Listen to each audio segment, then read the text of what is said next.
Assalamualaikum warahmatullahi wabarakatuh.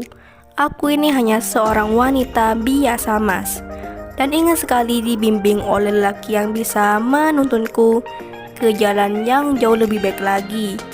Apakah Mas bersedia? Begitulah ungkapan si janda kaya soleha ini. Untuk kalian yang ingin berkenalan, mari kita simak sedikit profilnya.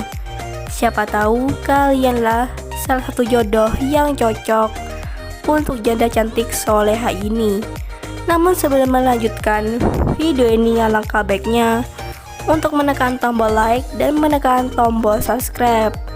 Dan saya doakan semoga Anda yang menekan tombol subscribe selalu diberikan kesehatan, kesejahteraan, dan semoga ini adalah salah satu jodoh untuk kalian.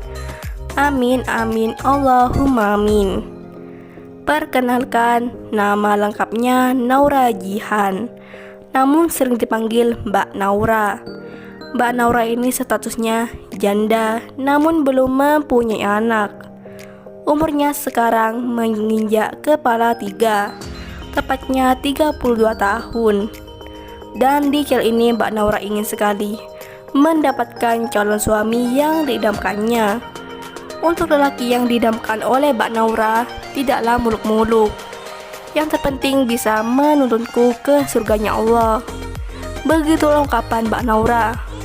Sangatlah beruntung lelaki yang bisa mendapatkan hati Mbak Naura, karena beliau adalah sosok wanita yang soleha, cantik, dan pekerja keras. Mbak Naura juga adalah wanita yang berwatak pengusaha. Jadi bagaimana untuk kalian yang melihat dan mendengarkan video ini? Apakah tertarik untuk berkenalan dan ta'aruf dengan Mbak Naura? Jika ya, bisa langsung tulis di kolom komentar dengan kata-kata yang sopan, supaya Mbak Naura bisa menghubungi kalian secara langsung. Itulah sedikit profil tentang Mbak Naura. Jika ada kesalahan kata dan informasi, saya mohon maaf. Sekian, wassalamualaikum warahmatullahi wabarakatuh.